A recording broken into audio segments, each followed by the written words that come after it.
Καλησπέρα σας, καλώς ήρθατε. Deux petites mains apprivoisent le jour, effeuillent les rayons. Un petit corps pétri, tête les seins la nuit halète. Je suis née, grain de beauté à la main gauche. Ma mère m'a torréfiée au soleil, néné. Je suis née, balle perdue dans la cuisse droite. Mon père me l'a léguée, et. Je suis née, mèche argentée, Efraristo Yaya. Caressée par la lune, je sais.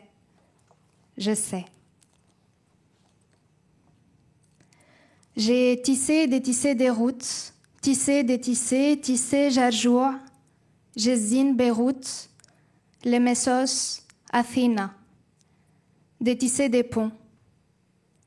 Du sens, là où il n'y en avait pas, j'ai compris. Tisser des ponts arrière. Mère, père, sœur, frère, amis, nos vies seront peut-être des poèmes. J'ai tissé, détissé des routes, tissé, détissé, des années, je tisse toujours et je jette un dernier regard de l'autre côté des frontières de mon enfance.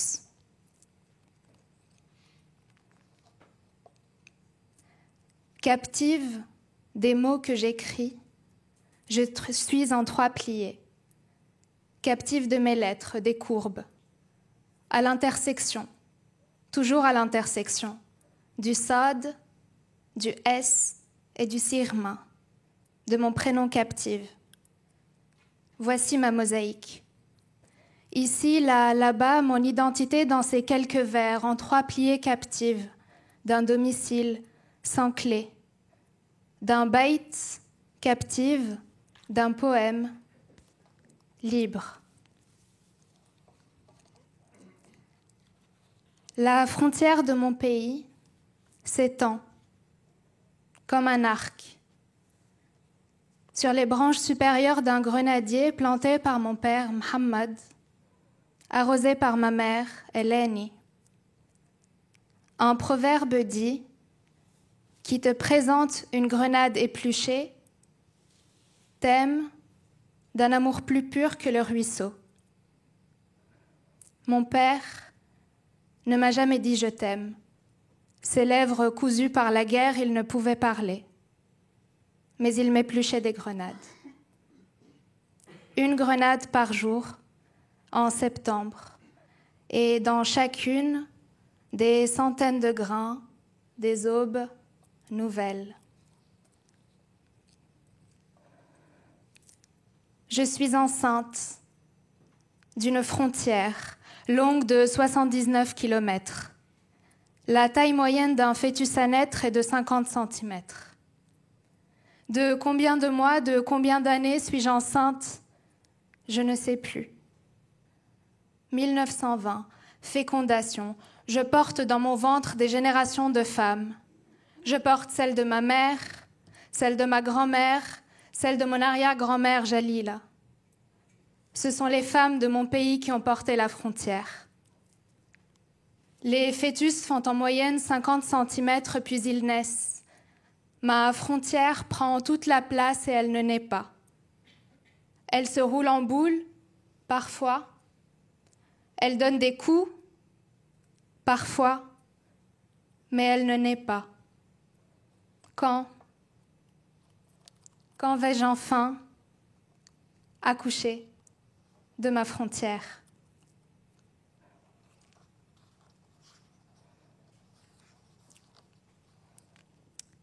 Que valent les mots?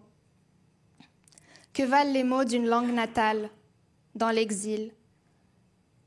Que valent les amandiers qui fleurissent sur une terre étrangère? Que vaut un navire égéen dans l'Atlantique? Que vaut un poème? Que vaut un poème? J'avais besoin de toi ce soir-là. J'avais besoin de toi ce soir-là, mais tu n'étais pas là. Tu cueillais des roses, tu faisais bouillir du thé, tu pétrissais du pain, tu repensais à ton village adoré. Tu buvais ton vin, tu voyais tes amis, qui ne sommes pas comme moi, des exilés. Oui, j'ai de l'exil en moi. Je suis cet exil, mais vers où? Je ne sais pas. Je n'ai pas honte, j'avoue. Pour l'exil, j'avais besoin de toi ce soir-là, mais je te savais heureuse. Bien sûr que tu l'étais. Pour te protéger, j'avais dans le creux de ma poitrine rangé des siècles de violence. Et aujourd'hui, légère comme nos maisons, laissons-nous porter par le vent.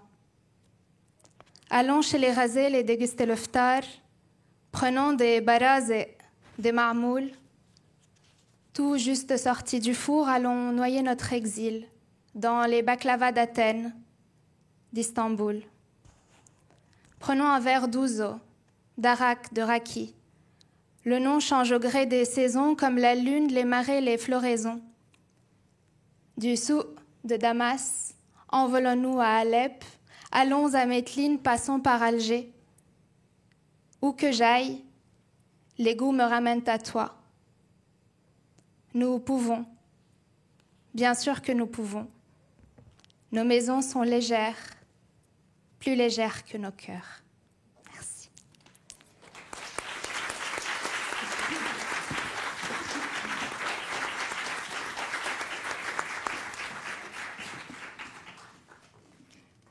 Bonsoir.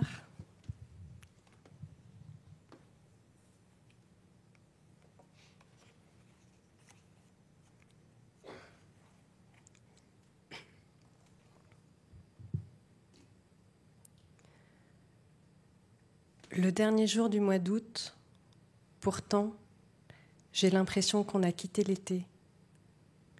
Je n'ai pas écrit, peu lu.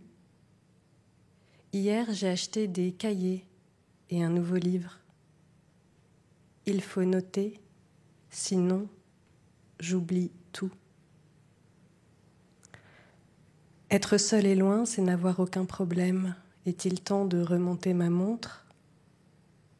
Une petite fille qui se penche sur la fontaine, une jupe qui vole, papa qui meurt, les journaux pendent, tenus par des pinces à linge.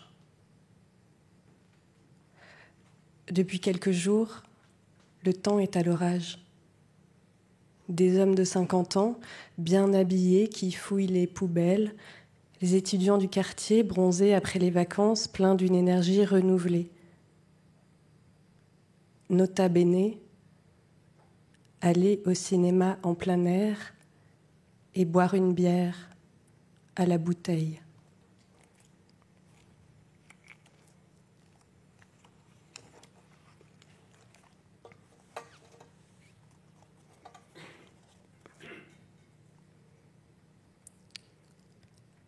La lune monte, Athènes brille et je rêve éveillée. Sur la colline des Muses, j'ai lu en espérant que le Pierre n'arrive pas. Puis j'ai rejoint des gens que je ne connaissais pas. Ils m'ont servi à manger et à boire. Ils ont parlé beaucoup et puis ils ont chanté de ces chansons populaires qui parlent d'amour et de vie chienne, comme Brassens, Vysotsky ou De André. Je ne connaissais pas les paroles, alors on m'a traduit un peu. Seuls ceux qui mangent le pain sale savent aimer. J'ai demandé, le pain sale ? Ceux qui le mangent savent bien ce que c'est. Et ils ont continué sur des chants de marins et d'exil, de militants sacrifiés. Je me suis vue à 20 ans dans ce couloir souillé où l'on entonnait des airs russes en buvant pour être ensemble et moins tristes. J'en avais mal au ventre. Alors ils m'ont embarquée dans une taverne perdue. Dans la ronde électrique, jeunes et vieux dansaient sur des airs anciens. L'étau se resserrait ou s'élargissait. Vibration infime d'une sensualité venue de loin.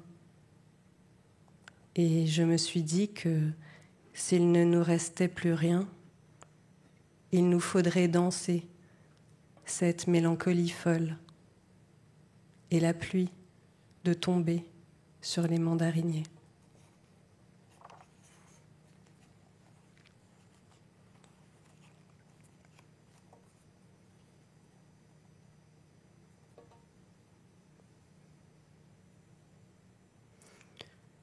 Le printemps est là aujourd'hui, mais tout est chauffé à 100, comme si nous étions encore en hiver. Chercher la femme et la brûler. Des boules de poils comme d'infimes queues de lapin et la linéarité d'un chapeau défoncé, solitaire sur un banc. Mademoiselle, vous connaissez ? L'espoir et l'enthousiasme, tragédie d'une ville qui semblait convenir, mais compagnie, périphérie, complexe à l'ardeur gâchée. Moi, emmurée, figée de ne savoir t'attendre. Peut-être lister, reprendre par le commencement, comptabiliser pour apprendre. Je ne sais plus parler, ni anglais, ni français. Aller-retour détonnant entre altérités multiples, mais la douleur, bientôt, il faut le croire, en fuite. Et ensemble, alors, à Sinarène.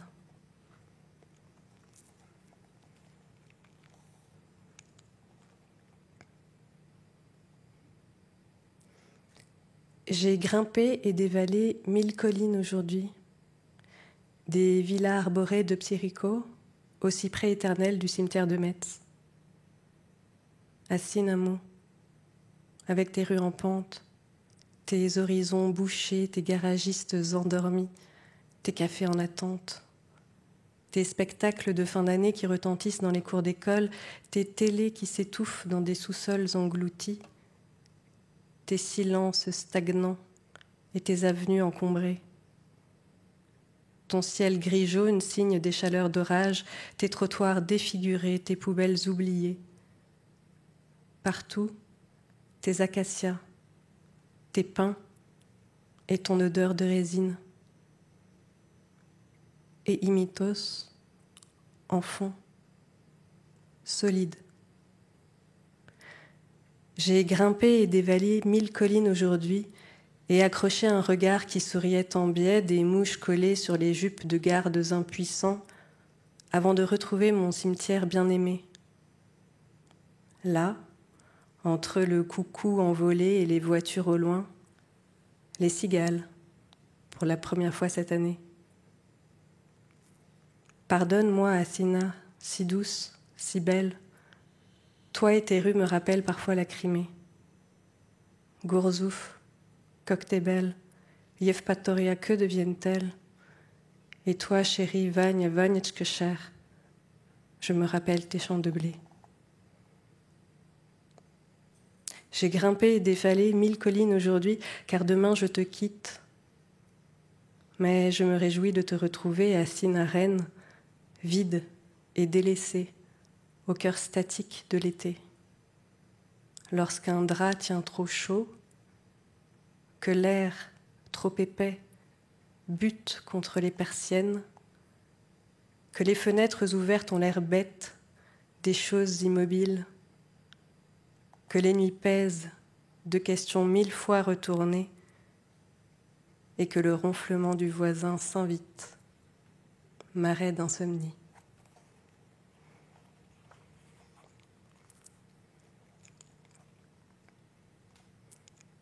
Voilà, c'est fini. On souhaite que l'amour soit et dure. En ce mois de novembre qui ressemble tout entier à un mois de mai, les larmes plein le cœur et au fond, il faut le dire, la colère d'Achille. Un jour l'écrire, dire ses empires et ses fêlures, ses épithètes homériques.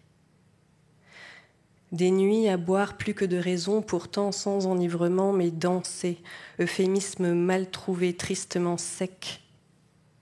Et moi qui fonds, les poumons en masse gluante dans ma cage thoracique. Voilà, voilà, tu dis. Il fallait bien qu'on le dise le temps d'une soirée sur les marches de Dexaménie. Le dire pour ne pas le vivre, prendre ses marques pour ne pas les retrouver. Et l'acropole, infaillible, toujours là, ancrée.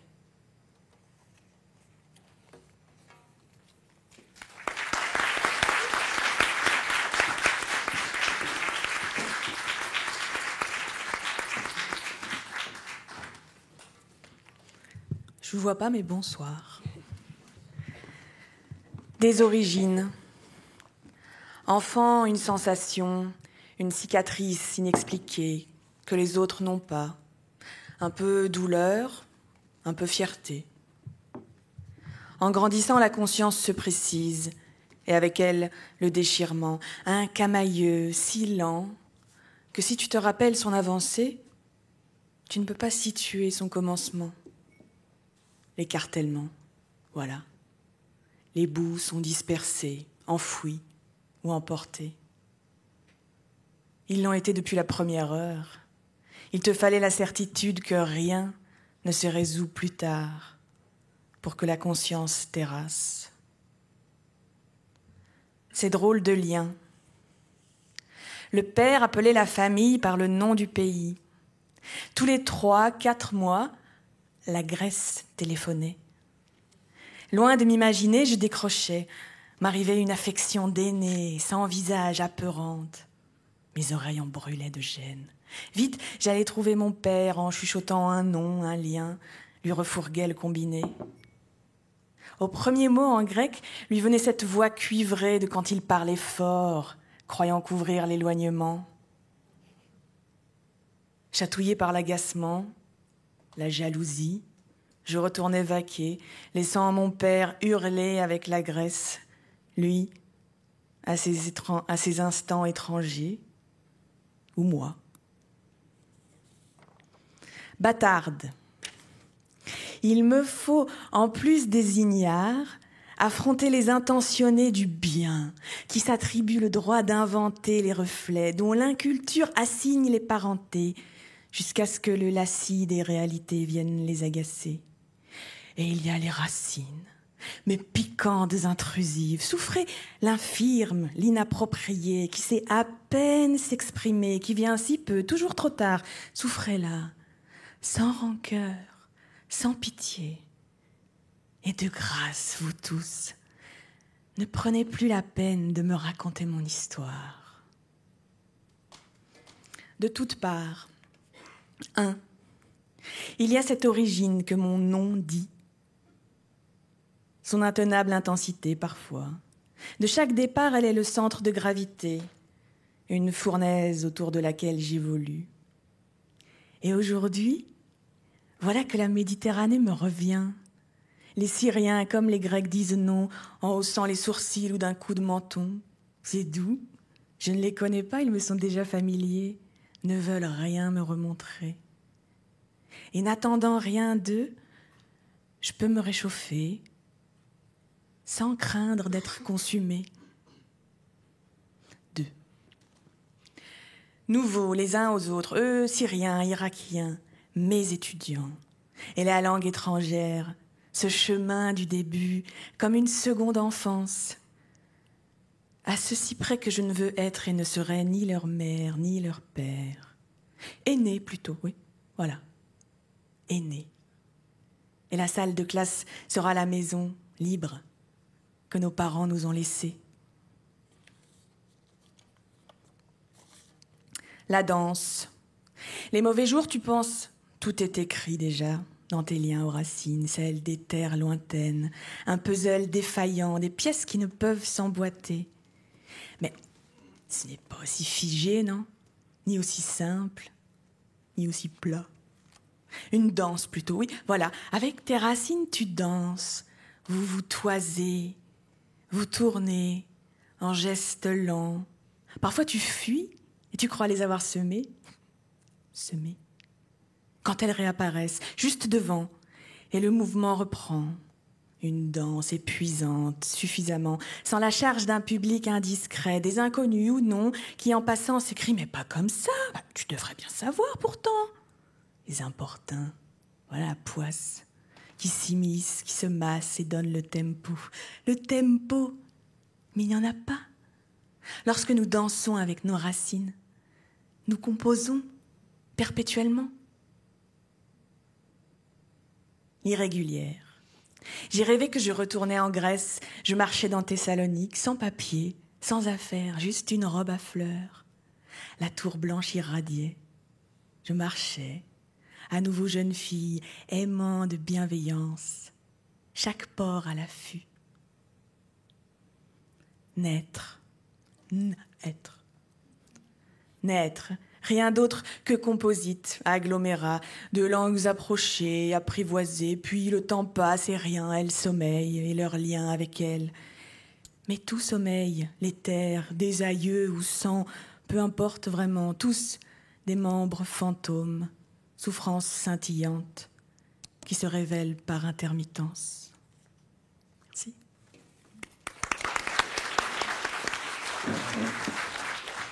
Un grand merci à toutes les trois. Vous venez d'entendre Anna Ayanoglou.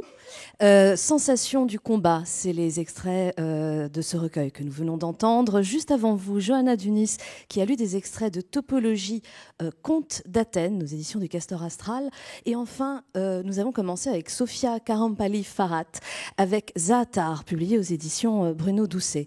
Des univers à la fois, vous l'avez entendu, très différents, des musicalités très différentes, mais vous êtes toutes trois reliées par un point commun, un fil rouge, un fil bleu, j'ai envie de dire, la Grèce, que l'on retrouve dans chacun de vos recueils. Et j'aimerais qu'avant d'en parler plus avant, on fasse un petit peu connaissance avec vous et voir quel est le lien que chacune d'entre vous a tissé justement avec ses origines. Vous parliez de composer avec ses racines, comment on danse avec ses racines, comment on compose. Chacune d'entre vous a une histoire particulière avec ce pays et très différente. Et je vais commencer par vous, Sofia Karampali-Farhat. Comme le dévoile d'ailleurs votre nom, vous avez une double origine, vous êtes gréco-libanaise, vous êtes née au sud Liban. Ceci est votre premier recueil de poèmes et vous êtes gréco-libanaise, mais le français est votre territoire d'adoption, votre territoire poétique. Pourquoi d'ailleurs avoir choisi d'exprimer votre poésie par la langue française, même si on l'a entendu tout à l'heure, le grec et l'arabe viennent s'immiscer dans le texte? Bonsoir et merci beaucoup Marie-Madeleine pour la présentation. Merci d'être ici ce soir avec nous pour cette soirée. Effectivement, en fait, lors de la publication de mon premier recueil, j'ai fait le choix de prendre aussi le nom de ma mère, qui n'est pas mon nom officiellement, c'est mon nom de plume. C'était une promesse que j'avais faite à ma grand-mère qui s'appelait Sophie aussi, et je voulais un jour voir figurer son nom également dans le recueil, parce que je considérais que c'était beaucoup plus égalitaire de mettre les deux noms à côté de mon prénom, pour l'équilibre que ça a représenté dans mon parcours. J'ai grandi dans un foyer où le grec était la première langue. Donc ma mère n'avait pas encore appris l'arabe. Mon père avait déjà un peu vécu avec elle en Grèce, donc mon père est libanais. Donc la première langue qu'ils ont partagée, c'était le grec. Donc moi, quand je suis née, il y avait le grec à la maison, c'était ma langue maternelle. Puis est venu l'arabe petit à petit. Et progressivement, deux langues cohabitaient à la maison, donc le grec et l'arabe, donc au sud Liban. Et vient le moment où on m'inscrit à l'école, dans une école française, donc le lycée franco-libanais du sud, de Nabatieh. Et là, en fait, il y a tout un monde qui s'ouvre à moi, et c'est un monde en français. Alors là, je ne sais pas ce qui se passe dans ma petite tête d'enfant, mais c'est comme si j'avais associé un petit territoire de l'intime. Je commençais à associer le français à mon petit territoire de l'intime, là où le grec, c'était plus le territoire de ma mère, et l'arabe, c'était plus le territoire de mon père. Chacun son alphabet. Moi, j'avais ce petit territoire-là. Et comme j'étais une enfant assez solitaire, qui passait son temps sous les arbres et dans les livres, donc finalement sous les feuilles et dans les feuilles, J'ai trouvé dans le français un compagnon, dans les premiers mots en français, ce compagnon-là, et je me suis mise à écrire. C'est presque une ruse, vous n'avez pas à choisir entre le grec et l'arabe. Vous vous êtes échappé dans le français et vous avez réussi du coup à marier vos deux racines au cœur d'une tierce langue. On compose, comme le dit très justement Anna. Alors, on va y revenir et on va parler évidemment du recueil, mais je me tourne vers vous, Johanna Dunis. Donc, Topologie, conte d'Athènes, on l'a entendu, c'est une promenade parfois lente, parfois effrénée dans les rues d'Athènes. Vous avez passé quelques années. Vous avez vécu dans différents pays. Vous avez vécu à Moscou, vous avez vécu à Londres. Vous vivez en France aujourd'hui, vous écrivez en français. Quel est votre lien avec la Grèce ? Alors justement, on parlait des racines que Anna et Sophia partagent quand même intimement avec la Grèce. Alors moi, je n'ai aucune racine du tout avec la Grèce, c'est-à-dire qu'aucun de mes parents, grands-parents, arrière-grands-parents ne vient de Grèce. La Grèce n'a jamais fait partie de mon paysage mental, de mon imaginaire. Je n'en parle pas la langue, je la parle un peu... Je la comprends mieux maintenant, mais je ne la parlais pas du tout. Et avant de partir en Grèce, je n'avais... aucun référent grec du tout, à part des idées d'îles et de la mer, mais bon, c'était quand même assez limité. Et c'est suite à un voyage professionnel que j'ai été même presque forcée à aller en Grèce. Vraiment, je n'avais pas du tout envie d'aller en Grèce. Je n'avais pas d'intérêt pour cette zone-là. Ça devient vexant. Non, mais parce que le monde est grand et large. Et effectivement, je tente d'en saisir une petite partie. Et pour essayer de plonger un peu, parfois, il faut du temps. Donc, on ne peut pas aller... partout et saisir tous les endroits.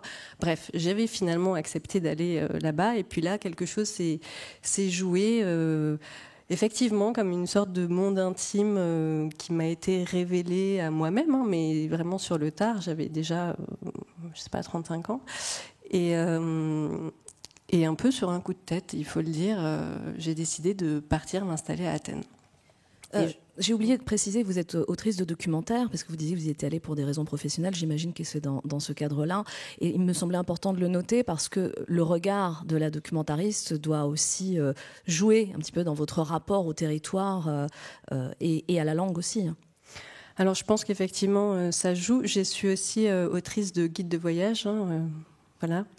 Et puis voilà, moi j'ai effectivement grandi à Londres, donc j'ai passé toute mon enfance et toute mon adolescence à Londres, puis mon jeune âge adulte. Je suis arrivée en France à l'âge de 18 ans pour mes études. J'ai effectivement vécu à Moscou, j'ai réalisé un documentaire aussi, donc voilà, tout l'espace, enfin ce qu'on appelait l'espace post-soviétique, j'y ai passé quand même pas mal de temps. Et donc oui, je pense que l'observation, la sensibilité au territoire, aux langues, à l'altérité, c'est quelque chose qui me constitue depuis que mes parents ont décidé de quitter la France et d'aller ailleurs, et que j'ai cultivé, entretenu. Et je pense que finalement, quand je suis arrivée à Athènes et en Grèce pour la première fois, c'est ouvert tout d'un coup un possible que je n'avais pas envisagé, qui m'a un peu tombé dessus, mais que j'ai décidé de suivre, et qui a donné cette espèce de déambulation, effectivement, qui peut être frénétique dans l'enthousiasme de la découverte, ralentie par le déracinement et d'autres choses plus compliquées qui ont surgi au fil de ces années grecques. Mais voilà, cette espèce de boulimie de territoire et de grécité qui ne venait pas du tout, pour le coup, d'un quelconque rapport aux racines ou à la langue, d'ailleurs. Mais d'ailleurs, Topologie, c'est votre premier recueil de poèmes, ce qui veut dire, d'une certaine façon, que c'est la Grèce qui déclenche chez vous la parole poétique. Alors, encore pour rebondir sur ce que tu disais, Sophia, je pense qu'on est parfois empêtré par des choses dont on hérite, voilà, des constructions dont on hérite aussi, et qu'il faut s'en extraire pour se libérer, et la parole et l'écriture poétique et voilà, la libération de l'écriture. Moi, j'écrivais depuis longtemps, mais voilà, dans le documentaire, dans l'écriture de voyage, donc des choses qui restent assez formellement cadrées. Et je pense que j'ai eu besoin effectivement de m'extraire, de créer mon petit monde à moi dans ce monde qui était vierge pour moi et d'une langue qui effectivement ne me parlait pas. Et venant du documentaire, j'ai tendance par défaut à écouter le récit des gens et à recueillir le récit des gens. Et là, en me fermant cette porte-là volontairement, j'ai dû écouter mon petit récit à moi. Et finalement, c'est là où effectivement la langue poétique a pu tout d'un coup surgir, encore une fois, alors qu'elle n'était pas présente a priori dans mes possibles. Voilà. Anna Ayanoglou, il s'agit de votre deuxième recueil de poèmes que nous avons entendu, Sensation du combat, publié aux éditions Gallimard. Le précédent s'intitulait Le fil des traversées, vous l'avez publié en 2020, il y en a un autre à paraître bientôt. Presque la même question dans le lien évidemment avec la Grèce. Vous évoquiez tout à l'heure de manière extrêmement imagée la voix de la Grèce qui se fait forte par le téléphone, qui donnait presque la sensation que la Grèce venait vous attraper là où vous étiez à distance. Quelle est la relation que vous entretenez avec ce pays ? Mais je pense qu'elle m'attrapait parce qu'elle restait assez tue. Parce que donc mon père qui était grec avait une relation très complexe, je pense aussi complexe avec sa famille qu'avec le pays, du coup, enfin ça va ensemble. Oui, voilà. Et du coup, donc il ne nous a pas parlé à mon frère et à moi en grec. On s'est un peu débrouillé chacun de notre côté pour apprendre l'alphabet, etc., apprendre à déchiffrer. On a fait quelques cours. Mais du coup, pendant longtemps, c'était pas un interdit, mais c'était une inconnue complète, quoi. Et du temps où mon père acceptait encore de recevoir ses tantes à la maison, c'était aussi ces vieilles bonnes femmes ridées, là, quand on revient de l'école, et puis il y en a deux dans la cuisine qui vous palpent. Et je me suis dit, c'est quoi ? C'était pas dégoûtant, mais c'était pas vraiment. Oui. Les bisous mouillés, c'est pas toujours ce qu'on préfère quand on est enfant. Ben surtout de gens qu'on n'a jamais vus, qui vous causent d'une langue que vous comprenez pas. Et donc il y avait cette inconnue qui attire aussi, quoi. Et donc dans l'écriture, en fait, ce qui s'est passé, c'est que donc en plus, j'empiète sur ce que je lirai après, mais j'ai juste 3 mots. C'est que on est allé en Grèce jusqu'à ce que j'ai 4 ans. Et puis mon père s'est définitivement fâché avec sa famille. Et lui, il n'y est pas retourné jusqu'à sa mort. Et moi, j'y suis retournée à 17 ans avec ma mère qui écrivait des guides de voyage. Et donc, elle m'a pris dans ses valises. Et là, ça a été un voyage vraiment, pour moi, inaugural. On était en Grèce du Nord en février. Enfin, c'était quelque chose. C'était si loin, justement, des îles et des images un peu clichés qu'on a. Et c'était si incarné que dès que j'ai commencé vraiment à écrire sérieusement vers 25 ans, je me suis dit, un jour, il y aura la place pour ça dans un livre, quoi. Et donc, voilà, il a fallu que ce soit... J'attende le 3e livre qui va sortir dans 1 mois, qui s'appelle Appartenir, où je retrace un peu tout ça. Est-ce que vous avez associé, un peu comme Johanna, le langage poétique à votre rapport à la Grèce, ou pas du tout ? Non. Non, bon, mais le langage poétique... Enfin, à l'origine... C'est marrant parce que nos visions de la poésie changent avec l'âge. Et donc, quand j'avais 23, 24, j'étais mais la poésie, c'est évidemment chanter le monde. Pourtant, j'avais pas du tout une culture classique. Enfin, voilà, ma culture, c'est des petits bouts que j'ai pris à gauche et à droite. Mais j'avais cette idée que, évidemment, je ne devais pas écrire un poème sur quelque chose de désagréable. Voilà, le désagréable, il faut le taire. Et puis en vieillissant, non, en fait, la poésie, c'est pas que le chant, c'est l'exploration. Et donc là, je suis vraiment dans ce mouvement-là, vraiment de souterrain, un peu souterrain, ouais. Vous vivez à Bruxelles, vous avez une émission radio où vous parlez justement de poésie. Quel est le rapport que vous entretenez justement à la poésie, au point de vouloir manifestement le transmettre, en parler au plus grand nombre ? Qu'est-ce que ça vous a apporté dans l'expression de votre identité ?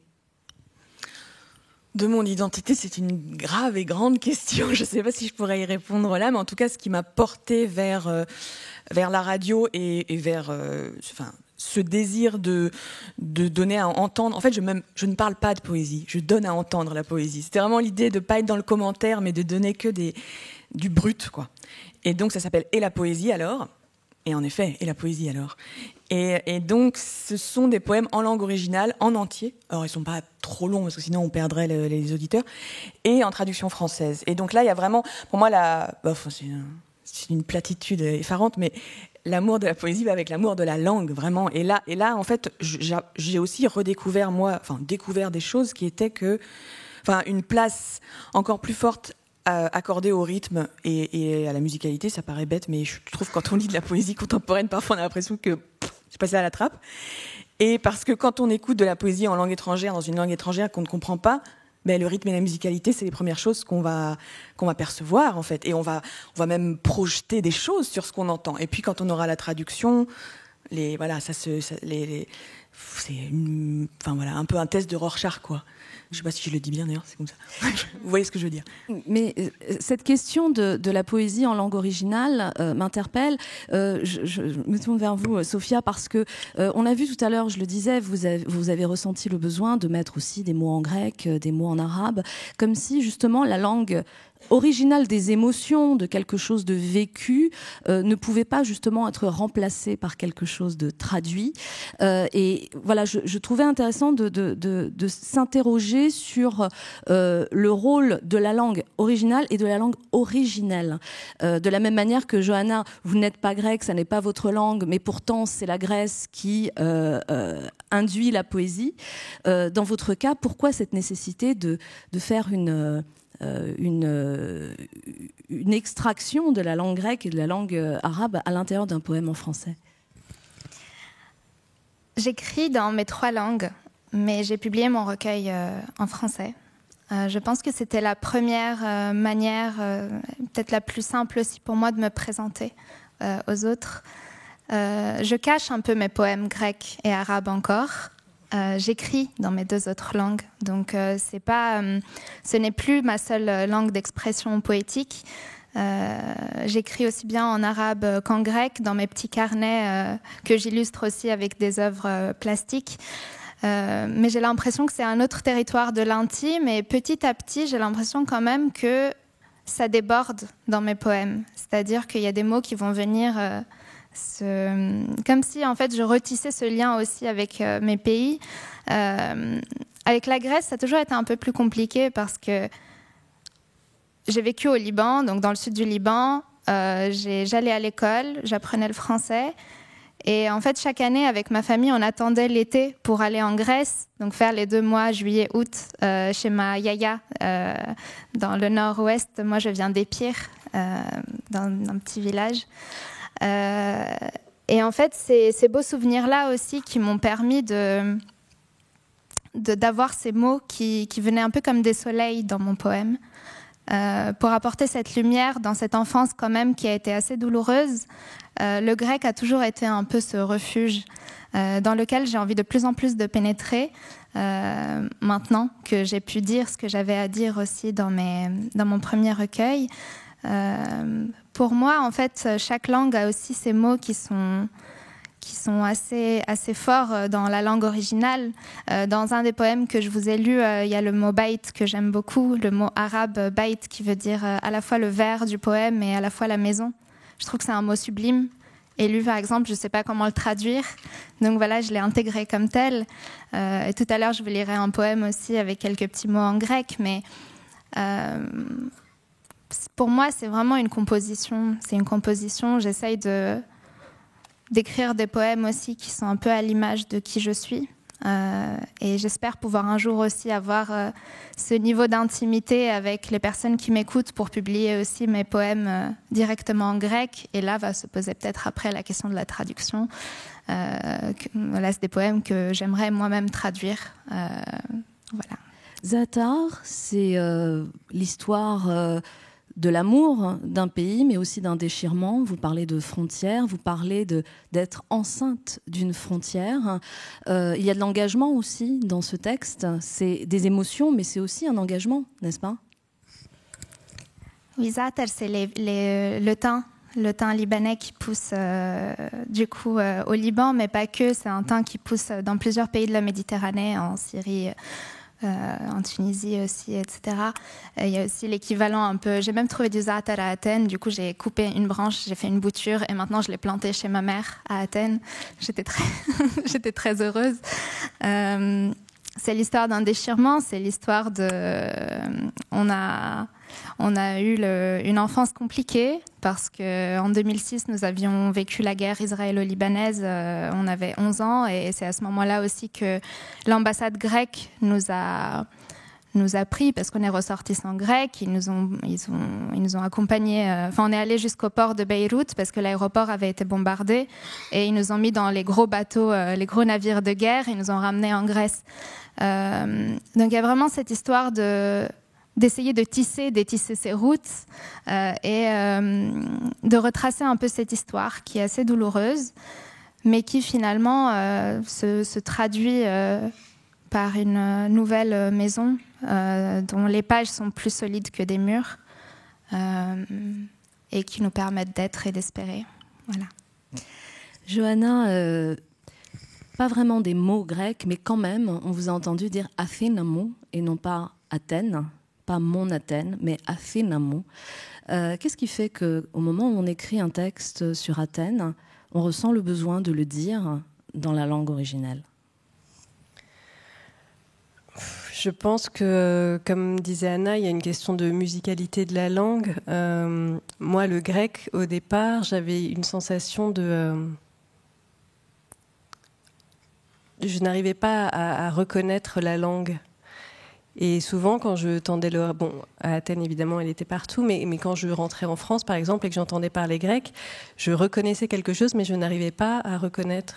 Et il y avait une sorte de texture comme des petites gouttes. Et en fait, ce petit rythme-là, finalement, je pense que se retrouve tout au long de topologie. Il y a une sorte de ruisseau qui coule. Enfin, je pense que, évidemment, la mer est très présente comme élément dans topologie, mais c'est au-delà de la mer, c'est vraiment cet élément un peu d'écoulement qui peut être saccadé, frénétique ou qui peut être plus lent, qui finalement, je pense, me vient de cette langue dans laquelle j'ai été quand même baignée pendant toutes ces années, dont j'ai besoin, en fait, quelque part. Il y a une anecdote assez rigolote. Je suis revenue en France il y a 1 an, m'installer à Paris. Ça a été dur. J'étais pas très heureuse d'être ici. Et surtout, j'étais dans l'incapacité totale d'écrire quoi que ce soit.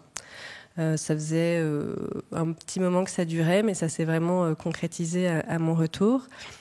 Et puis un jour, je me promenais dans Paris et je sentais une petite envie. Je me suis dit, bon, peut-être tu pourrais écrire quelque chose.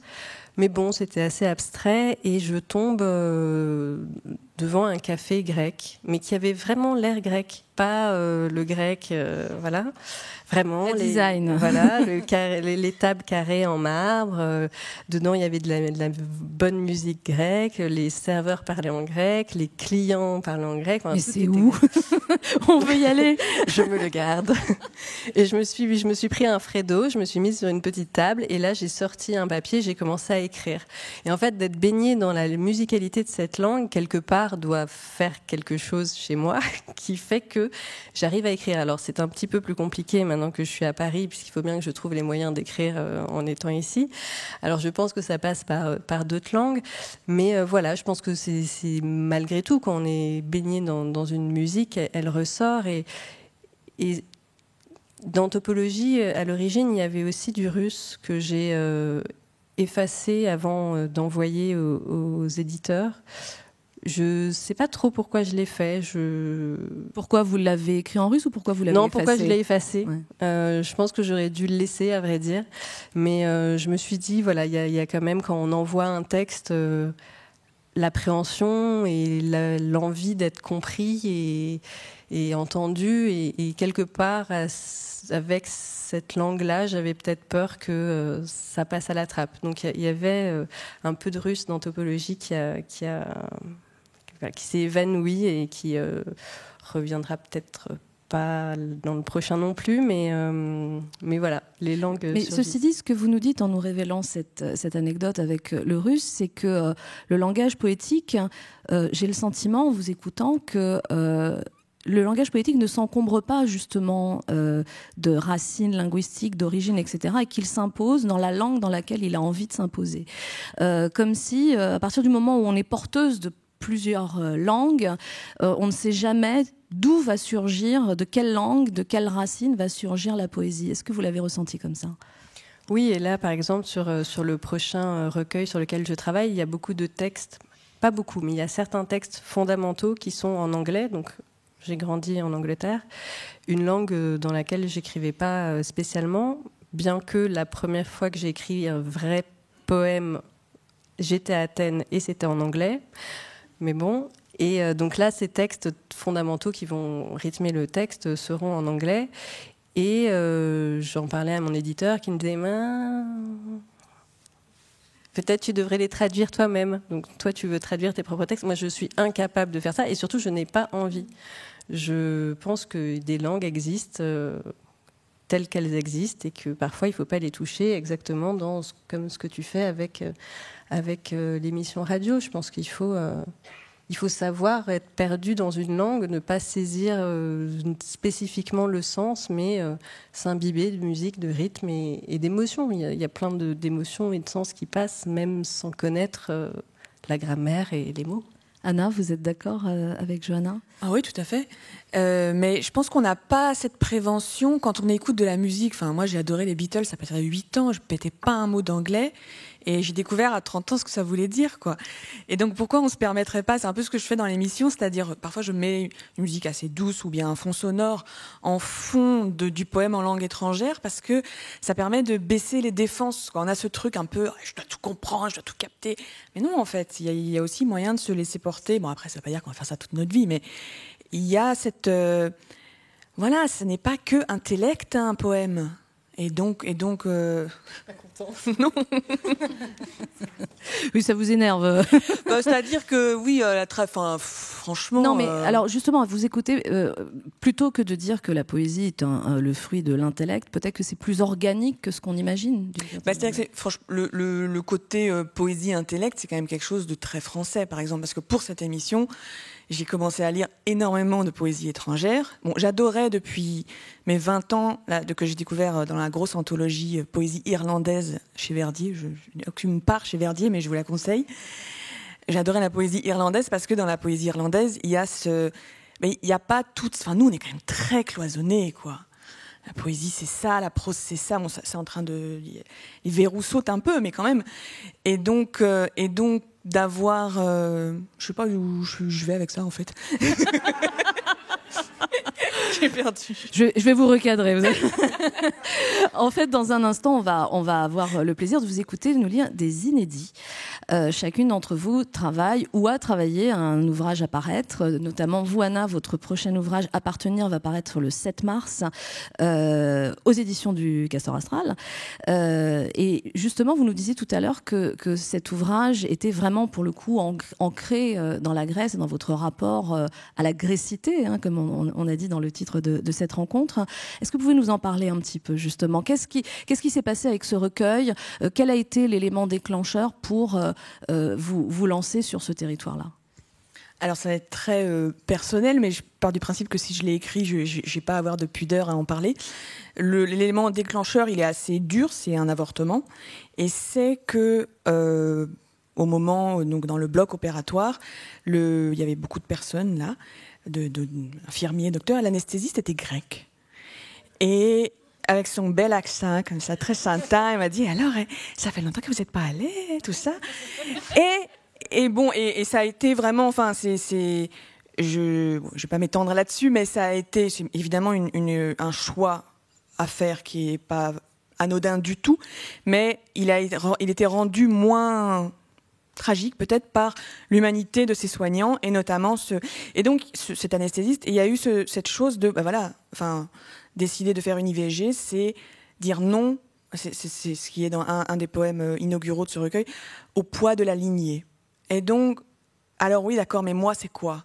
Et moi, mon truc, mon shtick, quoi, c'est comprendre et explorer. Et donc, ça a vraiment initié une sorte de... J'avais déjà écrit quelques textes, mais qui n'avaient absolument pas de direction.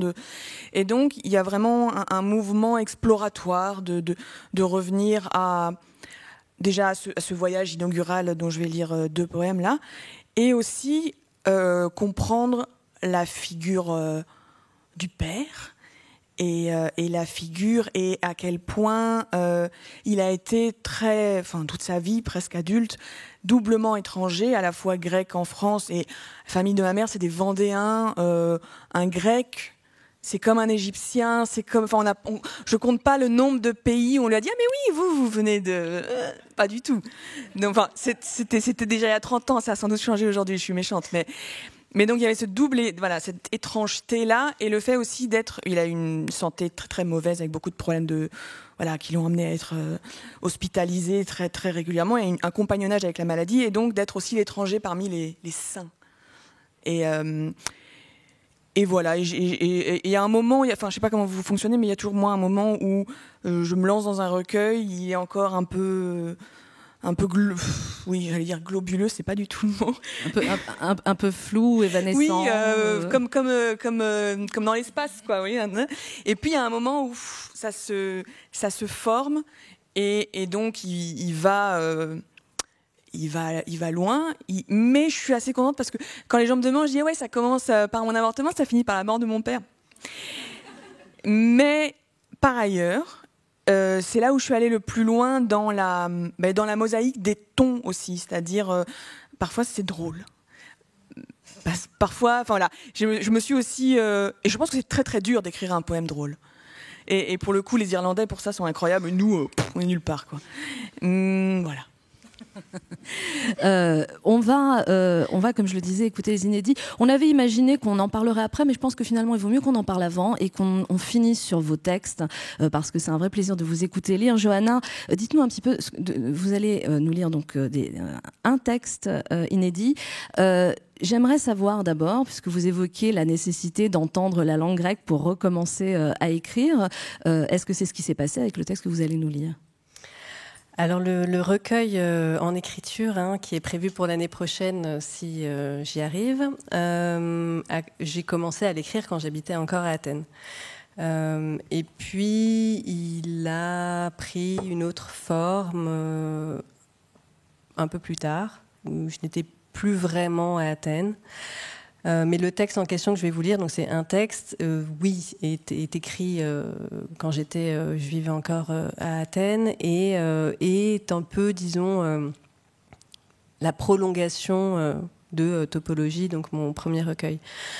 Mon deuxième recueil, qui pour l'instant s'appelle Les Grottes, va aller explorer, excaver toutes sortes de noirceurs. J'espère y trouver du rire. Pour l'instant, je n'ai pas encore trop trouvé, mais ça viendra. Et donc, on quitte effectivement un peu Athènes pour plonger ailleurs. Mais je pense que ce qui reste, en tout cas d'Athènes, c'est, et ce que raconte le texte que je vais vous lire, c'est la colère. Parce qu'on va aller chercher la colère pour tenter de l'apaiser et la lutte pour essayer de tenir face à une sorte de folie du monde. Voilà. Sophia, vous aussi, vous allez nous lire, je crois, 2 textes inédits, dont je crois que l'un, vous m'avez dit que vous l'aviez écrit tout à l'heure. Oui. Est-ce que vous voulez nous en dire quelques mots ? Oui, en fait, il y en a un que j'ai écrit juste avant de venir, donc ça va être vraiment une intimité partagée avec vous ce soir. En fait, juste, je me suis rendu compte que j'avais envie de faire exister Yaya Sophia ce soir ici à la Maison de la Poésie. Donc ma grand-mère qui est partie en juillet. Donc j'ai quand même eu la chance de voir sa photo en selfie avec mon recueil. Donc je suis tellement heureuse par rapport à ça. Donc je lui ai écrit un petit poème comme ça pour faire porter quelques mots. Et l'autre poème que j'avais écrit, c'était il y a 1 an déjà, et c'était en Grèce. Donc les 2 poèmes sont plus reliés à la Grèce pour le coup. Et c'était un poème que j'avais écrit lors du premier été où en fait je me suis sentie soulagée aussi par rapport à la situation géopolitique, où je sentais que ça allait mieux par rapport à la région, ce qui est définitivement moins le cas aujourd'hui, où la région est encore plus plongée et où tout à l'heure il y a eu là où il y avait mon école qui a été bombardée là juste avant de venir. Donc c'est assez fou parce que j'ai quand même voulu voir au-delà de la violence, et la Grèce me fait souvent ça. Donc voilà, les 2 poèmes que je vais vous lire, c'est plus doux, c'est plus tendre. Eh bien, je vous invite à rejoindre le micro.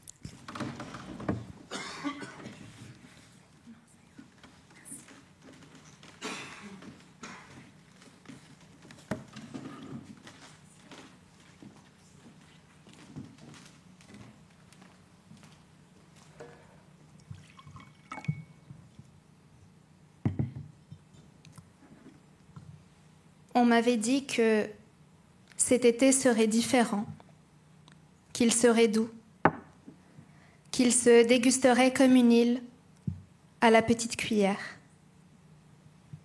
Moi, je ne savais pas, je croyais que tous les étés avaient le même goût. Celui des contrôles aux frontières, des alphabets pliés dans la valise. Mais on m'avait dit que cet été serait différent, qu'il serait doux. Pourquoi pas, après tout? Les exilés ont aussi le droit à l'été. Alors j'ai fait ma valise encore une fois. J'ai plié mes mots encore une fois. Je suis partie encore une fois. Partir. Chaque lettre du mot partir est une saison dans mon cœur. Mais on m'avait dit que cet été serait différent, qu'il serait doux. Alors je suis partie, différemment, doucement. Pélaros, aller démonter les mers, vague par vague, semer des îles, briser les frontières, jouer avec l'exil, dissoudre la géographie sur ma langue, faire fondre l'été.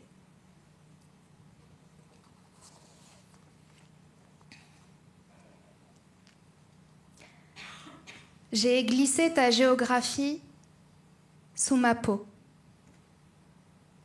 Tes contours, tes villages, Cuculla, Zumerca, Platanos, et le chant des cigales, ta tzitzika de l'après-midi. J'ai glissé ta géographie sous ma peau là où les étés font encore la sieste sous l'ombre des figuiers. Là où toi, Yaya Sophia, suivi de tes 4 brebis, de tes 5 soleils, soulève aube et montagne, s'amuse avec les entrailles du temps. Tu vois, tes contours, tes villages, tes montagnes, tes figuiers, tes aubes, tes étés, les voici, les lettres de mon nouvel alphabet. Et je t'écris. Je t'écris, toi qui portes l'exil aux couleurs de la mer, toi qui as la frontière joliment tracée sur les paupières. Je t'écris, mère nourricière, femme courage, aux 5 soleils.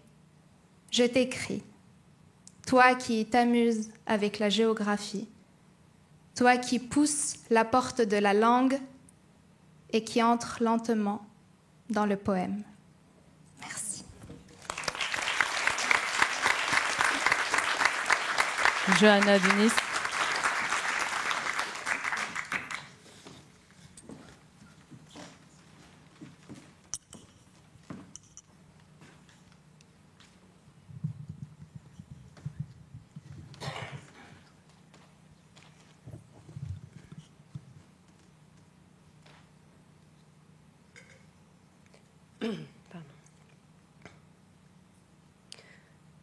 L'autre jour, la fièvre, en plein calme de soleil, ils étaient réunis pour contrer la présence policière, militaire, dans les amphisanctuaires. Oui, oui, vous n'aurez pas nos universités, mais les jeunes encasqués se fichent bien des menaces. Vous verrez, attendez voir, bientôt les matraques. Alors, criez maintenant, fourmis contre cigales. Depuis des jours, la fièvre des hélicoptères, insectes surplombant leur bzz incessant comme un moustique dans une oreille. Dans les tréfonds de la ville, les sirènes hurlantes pour un rien, un passage, un étudiant peut-être, tandis que l'autre, au téton indécent, exposé en pleine lumière sanitaire. De les voir souriants, harnachés, fringants, de loin m'est sortie la haine. J'ai marché plus droite, les yeux à travers sans voir. Si je pouvais taper mon Dieu que j'aimerais, taper fort, leur hurler qu'ils sont moches avec leur carapace d'insectes, qu'ils ont peur avec leur sourire en coin, que nous sommes meilleurs qu'eux, un peu, peut-être. Et alors que je n'avais pas prévu d'en être, la rumeur des slogans est montée. De l'arrière comme une vague et en poussée, j'ai voulu chanter ces mots dont on avait perdu l'espoir. Un jour, oui, peut-être, dans une vague venue de loin, du fond, elle sera libre, elle sera libre, elle sera libre. Et finie l'humiliation. Merci.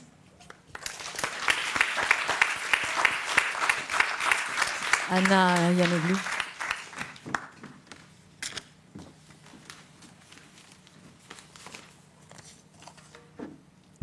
Regarde. Ni retrouvailles, ni visite. À 17 ans, je vais au pays de mon père. Dernière fois, j'avais 4 ans. Je revois sous le lit moutons et peignes blancs, un jour de sieste où je n'ai pas dormi. Avec cette mémoire primitive, les récits familiaux sont un pont de cordage au-dessus du ravin. Ni retrouvailles, ni visite. Je veux voir ce qu'il y a au fond. L'irruption. Avec la nuit, la plaine s'était retirée. Tableau noir pour les rêves sur le siège passager. Avec la nuit, la neige, les premiers faubourgs. Et avant qu'on ait pu s'aiguiser, sur le front de mer, une avenue nous happait. Une langue anthracite transpercée de lumière, rouge bavé des feux arrière, réverbère, casque blanc des motards. Même les poules parées pour la nuit luisaient entre nos phares. Tous affairés, chacun en place dans le chaos, chacun sauf nous. Juste né à la ville, tu te guidais à l'imminence du conflit. J'étais la copilote la plus inopérante. Mais quoi ? Comment se détacher ? De gauche à droite, les bars, la mer, gouffre, pétrole, au loin la montagne, ses poings muets. Soudain, l'entaille d'un vrombissement, lesté de basse, derrière et devant nous déjà, une jaguar noire vinyle s'imposait un chemin. Sur la vitre, l'inscription Black Demon.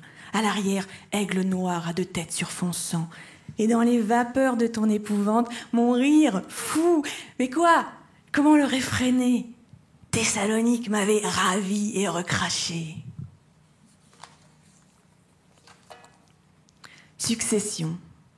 Comment j'en suis venue à comprendre cela ? Mon père, l'orphelin de mère à la naissance, de père adolescent, s'est toujours senti entre les tantes, les cousins, la grand-mère, surnuméraire. Ce que ça fait à la psyché. À nulle mère, à nul père. Pressé dans le chaos suant, l'image d'un visage d'enfant debout, la tête coincée par les jambes d'adulte, joues écrasées. Cette vision que j'ai retrouvée en Orient, l'enfant propriété. Oh, mais aimé, bien entouré, mais bel et bien enfant ballot. À l'injustice de l'orphelinage, celle de la maladie adulte. Toujours les vues cherchant réparation, flouées mais tenaces. dans ces moments de chasse après une administration, une direction, un médecin. Il était pleinement. Sa ténacité, mienne. Et puis, j'ai pris de ses souffrances sans ses forces pour les combattre. S'ajoute la douleur de ce que, si entêté, si constant ait pu être mon sacrifice, comme j'excelle à écouter, distraire, assourdissant mes propres mots. Jamais il ne fut suffisant pour résorber sa peine. Et je demeure, sans lui. Me fait défaut cet égoïsme mâle. J'ai celui de l'être créant, qui va de pair avec une méconnaissance de soi, machine aveugle vers le dehors, vers l'intérieur, machine avance, herse. Les récoltes seront pour d'autres. Un grand merci à toutes les trois. Je rappelle les titres des ouvrages disponibles. Anna Ayanoglou, Sensation du combat, apparaître le 7 mars, Appartenir. Johanna Dunis, Topologie, Conte d'Athènes, c'est aux éditions du Castor Astral. Sophia Karampali, Farhat, Zaatar, c'est aux éditions Bruno Doucet. On va vous retrouver dans un instant dans le foyer où vous pourrez dédicacer les ouvrages que vous pouvez trouver dans la librairie juste en face. Un grand merci d'avoir partagé vos territoires poétiques avec nous et merci beaucoup à vous tous d'avoir été présents ce soir.